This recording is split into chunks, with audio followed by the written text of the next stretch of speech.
Assalamualaikum warahmatullahi wabarakatuh. Perkenalkan, nama saya Gonia Reski, NIM 1813029, mata kuliah pestisida dan aplikasinya, program studi agroteknologi, Fakultas Sains dan Teknologi, Universitas Muhammadiyah Sinjai, 2020.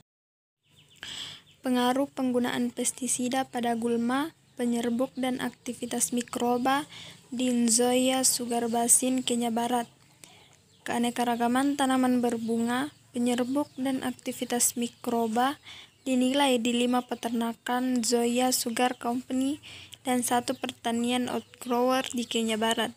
Tujuan penelitian menyeluruh adalah untuk mengetahui perbedaan keanekaragaman spesies di perkebunan gula yang menggunakan agrokimia dan yang tidak menggunakan untuk perkebunan gula dengan jarak kuadrat 20 m. Sapu jaring menangkap fauna terbang atau menempel pada flora.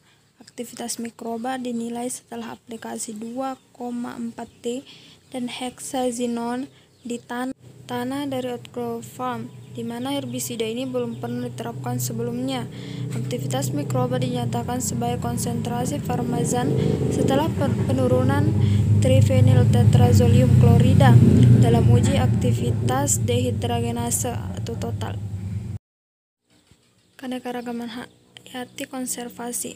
Kultivar dari setiap 2/3 tanaman dunia membutuhkan penyerbukan oleh lebah atau serangga lain. Antara 78 dan 94% spesies Angiosperma bergantung pada layanan penyerbukan silang yang disediakan oleh sekitar 300.000 spesies hewan.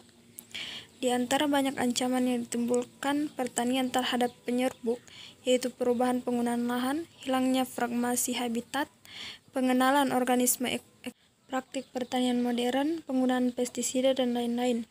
Penghapusan gulma yang menyediakan makanan bagi penyerbuk telah disarankan sebagai faktor penting dalam penurunan penyerbuk asli di agroekosistem. Yang kedua, umumnya aktivitas mikroba yang lebih tinggi meningkat dengan hari inkubasi. Herbisida hexazinon tampaknya memiliki aktivitas pemacu pertumbuhan dan 2,4-D memiliki aktivitas penghambatan pertumbuhan bila dibandingkan dengan tanah yang tidak diberi perlakuan. Kekayaan spesies tanaman berbunga. Yang pertama, dalam hal kekayaan spesies, kebun outgrower memiliki jumlah spesies tanaman berbunga tertinggi dengan 37 spesies, sedangkan kebun tertinggi berikutnya memiliki 33 spesies, yang paling sedikit hanya memiliki 26 spesies. Pertanian outgrower memiliki keragaman tertinggi ketiga, peternakan 212 dan 242 memiliki keragaman yang lebih tinggi. Hasil dari penelitian ini menunjukkan bahwa beberapa pestisida seperti 2,4-D mungkin memiliki efek penekanan pertumbuhan terhadap mikroorganisme tanah dan efeknya berkurang dengan bertambahnya waktu di tanah, mungkin karena senyawa tersebut terdegradasi di tempat lain. Aktivitas mikroba pada awalnya menurun, dan ketika mikroba beradaptasi dengan herbisida, aktivitas normal dipulihkan. Dalam studi pendahuluan mereka tentang aplikasi hexazinon pada biota tanah di hutan tanaman, tidak menemukan efek penghambatan hexazinon terhadap komunitas mikroba dan antropoda tanah. Dalam studi saat ini, aplikasi hexazinon tampaknya meningkatkan aktivitas mikroba, tetapi mekanismenya tidak jelas dan mungkin digunakan sebagai nutrisi.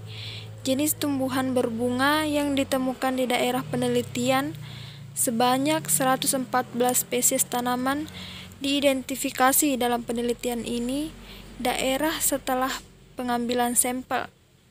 Bagi mereka yang belum mengidentifikasi kode diberikan kepada mereka, 5 perkebunan gula secara agregat memiliki lebih banyak spesies daripada pertanian outgrower. Sebagai perbandingan, areal perkebunan tebu memiliki 68 spesies, sedangkan 37 spesies diidentifikasi di lahan outgrower. Namun, Pertanian outgrower memiliki lebih banyak spesies daripada masing-masing pertanian gula. Pertanian outgrower memiliki lebih dari setengah spesies 5 area pertanian gula.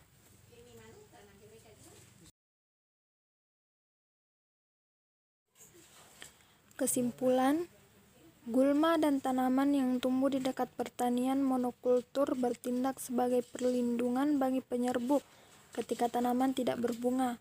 Di perkebunan tebu, padang rumput lebah yang terdiri dari tanaman yang sering dikunjungi lebah harus dibiarkan tumbuh di sekitar peternakan untuk meningkatkan penyerbukan dan struktur hotel lebah untuk rongga sarang lebah yang didirikan di agroekosistem. Demikian pula, strip gulma dapat ditinggalkan di sekitar pertanian dan membersihkan gulma di strip ini. Aktivitasnya harus dilakukan secara bertahap sehingga area yang cukup besar selalu berada di bawah. Tanaman berbunga ini untuk menjaga populasi penyerbuk yang sehat. Upaya harus dilakukan untuk mendorong tumbuhnya pagar tanaman atau strip gulma asli. Gulma terpadu dan pengelolaan hama harus dipromosikan untuk meningkatkan penyerbuk dan musuh alami untuk pengendalian hama. Sekian dan terima kasih. Wassalamualaikum warahmatullahi wabarakatuh.